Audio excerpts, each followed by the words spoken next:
برادران ملت اسلامی، السلام علیکم ورحمۃ اللہ وبرکاتہ۔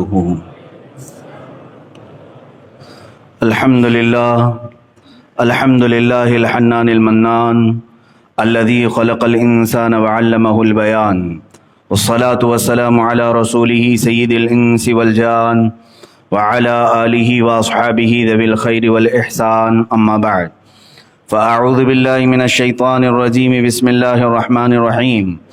افحسبتم انما خلقناکم عبثا وانکم الینا لا ترجعون، صدق اللہ مولانا العظیم۔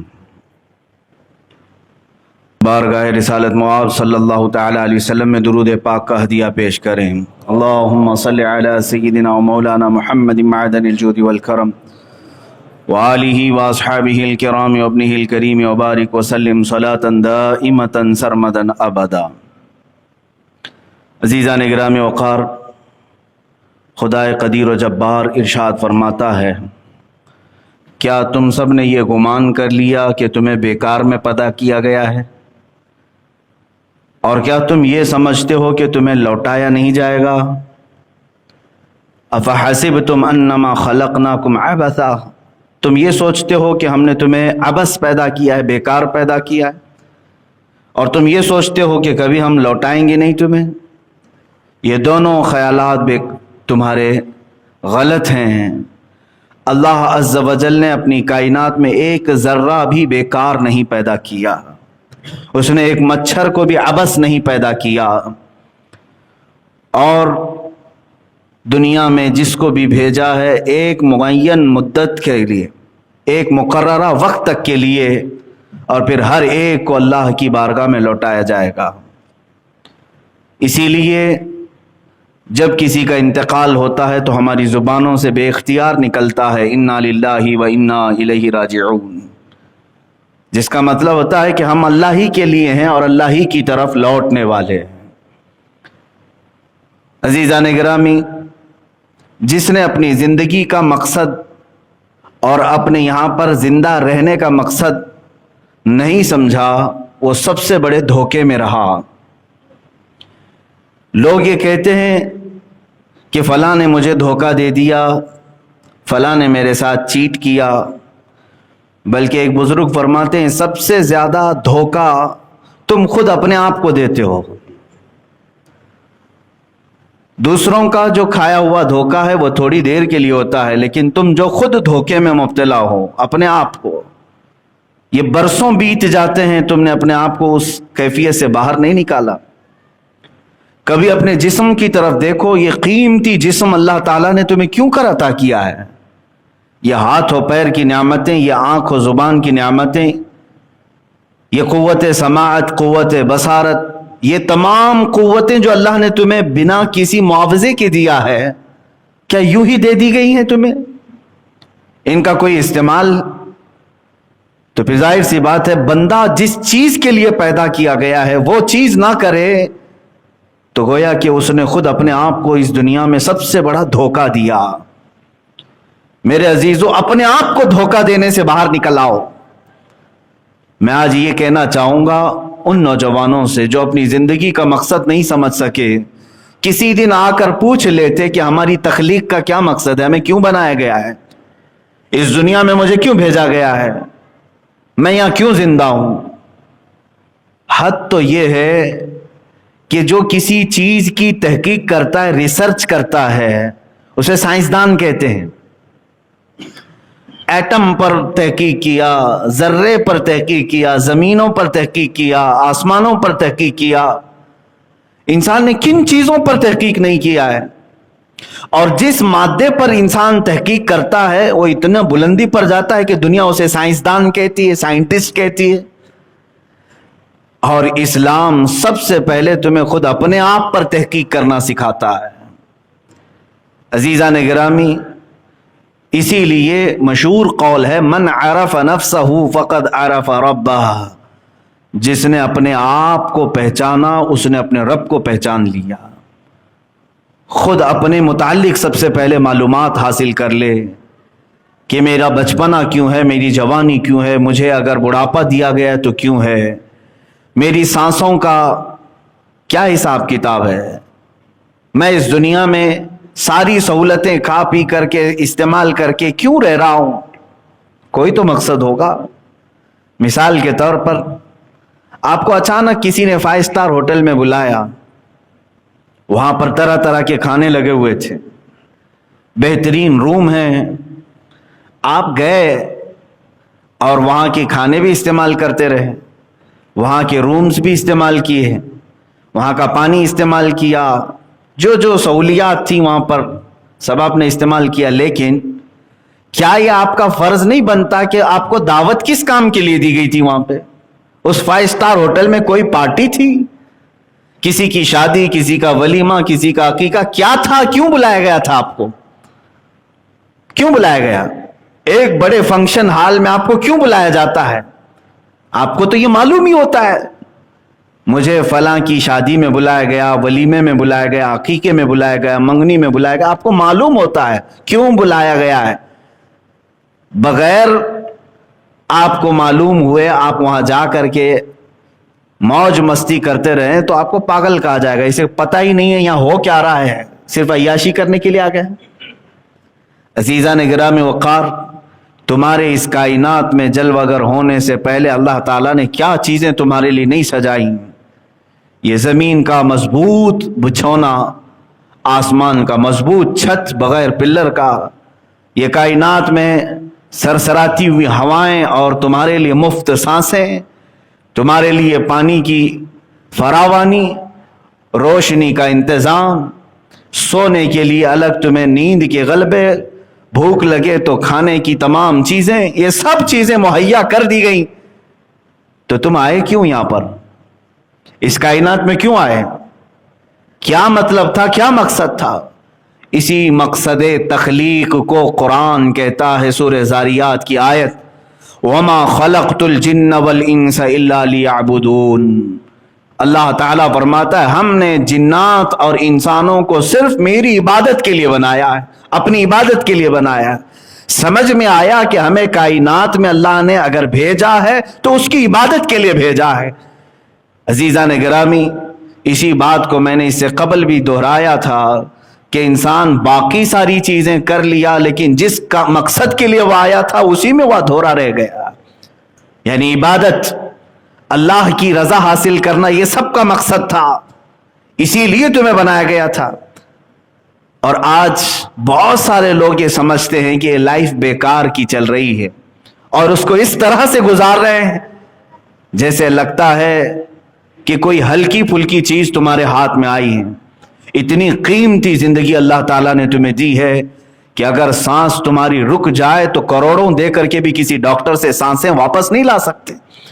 ایک بار تمہاری دھڑکن رک جائے تو لاکھوں کروڑوں اربوں دے کر کے بھی اس دھڑکن کو واپس نہیں لا سکتے۔ اتنی قیمتی لائف تمہارے ہاتھوں میں آج موجود ہے، لیکن اس کا مقصد نہ سمجھ کر کے اپنے آپ کو عیاشیوں میں اور بیکار زندگی میں گزارنا، گویا کہ انسان کا خود اپنے آپ کو دھوکہ دینا ہے۔ مجھے بتاؤ کتنے لوگوں نے اپنے آپ کو دھوکہ دیا؟ یہ تو جرم ہے دھوکہ دینا دوسروں کو، لیکن میں سمجھتا ہوں اس سے بڑا جرم اپنے آپ کو دھوکہ دینا کہ تم پیدا کس کام کے لیے کیے گئے تھے اور کر کیا رہے ہو آج۔ مجھے بتاؤ اے بچوں، جوانوں، کیا تمہاری راتیں اسی لیے بنائی گئی ہیں کہ تم رات بھر بیٹھ کر گیم کھیلو؟ کیا تمہاری راتیں اسی لیے ہیں کہ تم کسی بھی نکڑ پر بیٹھ کر کے گپیں لگاؤ؟ کیا تمہاری راتیں اسی لیے ہے کہ لوگوں کے عیب جوئی کرو؟ کیا تمہارے دن اسی لیے ہیں کہ تم اپنے طبیعت اور اپنی خواہشات کے لیے ڈانس بار، کبھی کلب، کبھی فلاں جگہ، نشے کے اڈے، تاش کے پتے، شراب کی بو، یہ تمام چیزیں زندگیوں میں ایسی لائی گئیں؟ کیا آپ نے کبھی یہ سوچا کہ اسی لیے میں دنیا میں آیا ہوں؟ نہیں میرے عزیزو، کسی اور نے نہیں، تمہیں اس راستے پر تمہارے نفس نے دھوکہ دیا ہے، اپنے آپ کو دھوکہ دے کر کے صراط مستقیم سے ہٹا دیا ہے۔ عبث نہیں پیدا کیے گئے، بیکار نہیں پیدا کیے گئے۔ میں تاریخ کی چند مثالیں آپ کے سامنے رکھتا ہوں جنہوں نے دنیا میں ایک ایسی تاریخ رقم کی ہے کہ ان کی زندگی کا ایک لمحہ بھی ضائع نہیں کیا انہوں نے، ایک دن تو دور کی بات، ایک لمحہ ضائع نہیں کرتے تھے۔ امام بخاری رضی اللہ تعالیٰ عنہ کون نہیں جانتا اس امام المحدثین کو؟ قرآن پاک کے بعد سب سے افضل کتاب اس روئے زمین پر وہ بخاری شریف ہے، صحیح بخاری۔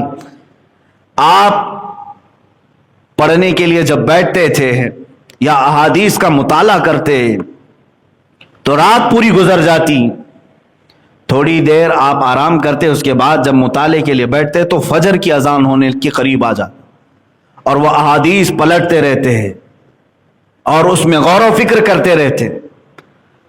پہلے ایسا ہوتا کہ صبح صادق جب ہو جائے تو مرغے بانگ دیتے، بانگ دینا سمجھتے ہوں گے، مرغا پکارتا ہے۔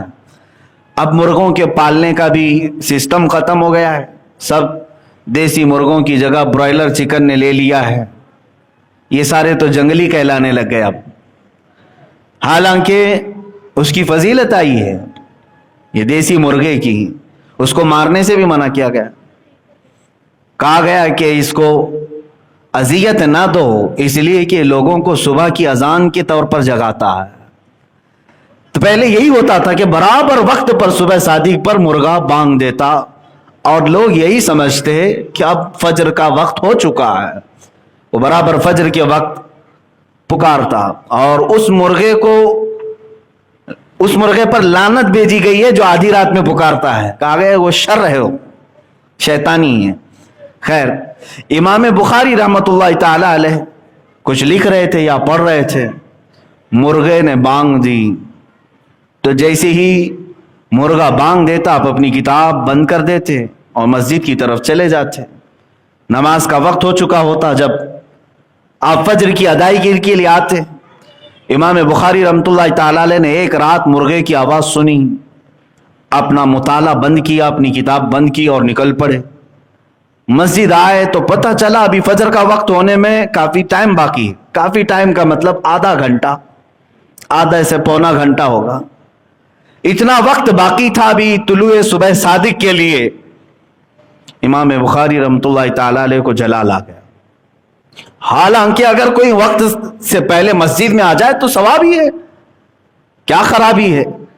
امام بخاری رحمت اللہ تعالی علیہ اس قدر جلال میں آئے کہ آ کر کے آپ نے ایک جملہ کہا کہ اللہ اس مرغے کو قتل کر دے، قاتل اللہ ھذا الدیک، اللہ اس مرغے کو قتل کر دے جس نے میرے مطالعے کے وقت کو برباد کیا، جو میری پڑھائی کا وقت تھا اس نے اس میں سے، اس کی آواز کی وجہ سے میں اٹھ گیا، میرا اتنا وقت اس نے خراب کیا۔ مرغا فجر کی اذان سے پہلے ختم ہو چکا تھا، مر چکا تھا۔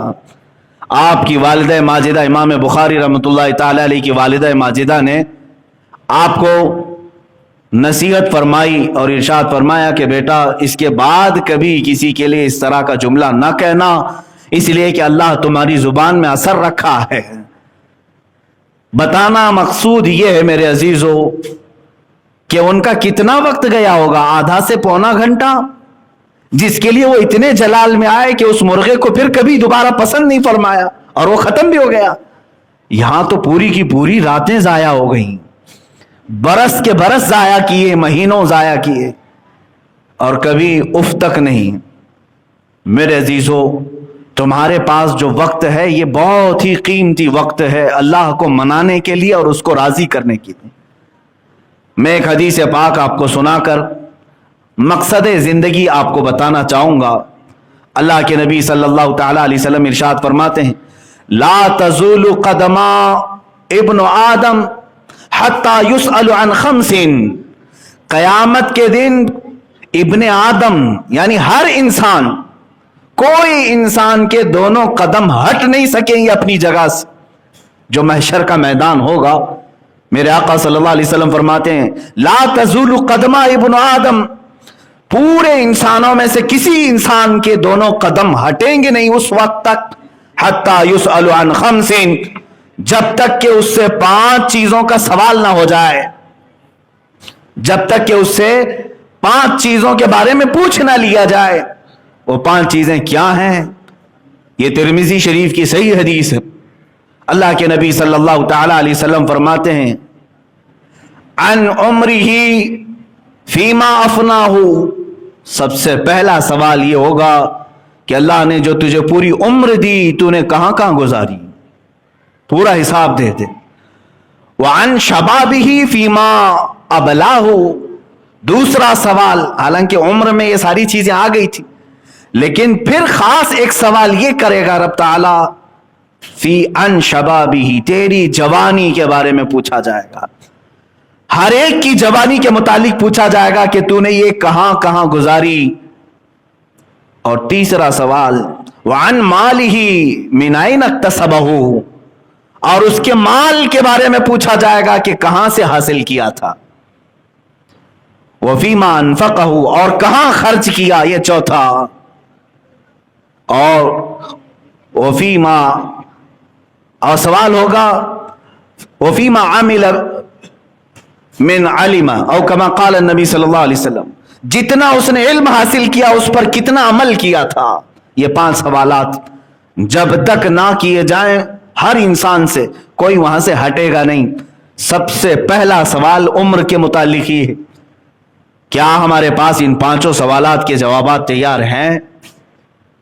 نوجوانوں تم بتاؤ کہ جوانی کے متعلق جب سوال ہوگا تو بزرگان دین جو اس کی تشریح فرماتے ہیں، دوسرے سوال پر انسانیت اٹک کر رہ جائے گی، یہاں تک کہ یہ دوسرا سوال ہے نا، وعن شبابہ فیما ابلاہ، اور جوانی کے متعلق پوچھا جائے گا کہ کہاں کہاں گزارا، بتا دے۔ اب بتانے کے لیے جب شروع کرتا ہے جوان کہ میری جوانی شروع ہوئی تھی 15 سال سے، اور جب بتانا شروع کرتا ہے، بزرگوں نے تشریح میں لکھا کسی کی جوانی کا حساب دے دیتے 200 سال لگ جائیں گے، لیکن اس کا حساب ختم نہیں ہو رہا ہوگا، 200 سال کا عرصہ گزر چکا ہوگا۔ بعض اسی سوال میں اٹک کر کے 300 سال 400 سال کھڑے ہو چکے ہوں گے، اور کسی گھبراہٹ کی ضرورت، کوئی جلد بازی کی ضرورت نہیں۔ 50,000 سال کے برابر کا ایک دن ہے، تمہیں تو حساب دینا ہے۔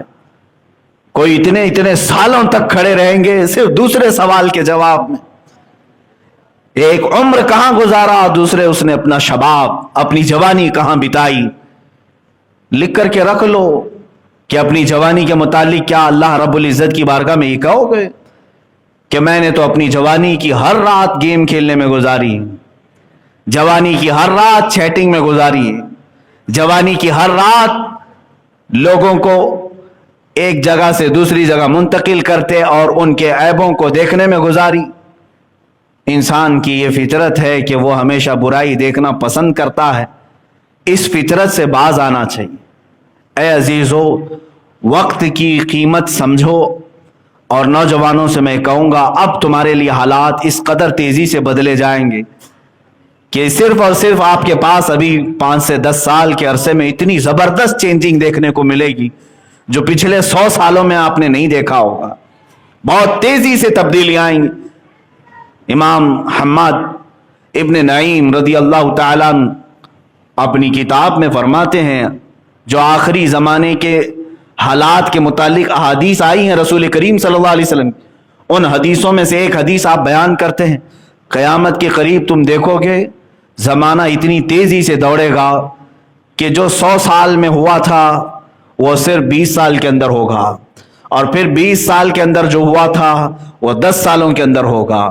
وہ آج ہم نے محسوس کیا ہے، پچھلے 20 سال کے اندر اس قدر دنیا میں تبدیلی آ گئی ہے جو پچھلے 100 سالوں میں ان کے خواب بھی نہیں دیکھے گئے تھے۔ انٹرنیٹ کی دنیا نے کہاں سے کہاں پہنچایا ہے۔ اب اگلے جو 10 سال ہوں گے یہ پچھلے 20 سالوں سے بھی زیادہ تیز ہوں گے۔ ہم ابھی سے سن رہے ہیں کہ 5G کا آنا متوقع ہے، اور اس کے بعد دنیا میں زبردست تبدیلیاں آئیں گی۔ ہو سکتا ہے کہ تمہاری نیچرل قدرتی چیزوں پر بہت بڑا ایفیکٹ ہو، بہت بڑا اثر ہو، تمہارے کھان پان میں تبدیلی آ جائے گی، رہن سہن میں تبدیلیاں آ جائیں گی۔ بہت ساری چیزیں ایسی آج پلاننگ ہو رہی ہیں کہ مائنڈ کنٹرولنگ کے متعلق لوگ پلان بنا رہے ہیں۔ یہ مائنڈ کنٹرولنگ کیا ہے؟ کسی کے ذہن اور دماغ کو ایسا اپنے قابو میں رکھنا کہ میں اٹھ کہوں تو اٹھے، بیٹھ کہوں تو بیٹھے، چل کہوں تو چلے۔ یہ آرڈر دینے والے جو سسٹم ہے مائنڈ کنٹرولنگ کہتے ہیں۔ اس پر پوری دنیا آج، پوری دنیا نہیں، یہودی لابی سب سے زیادہ اس میں مصروف عمل ہے۔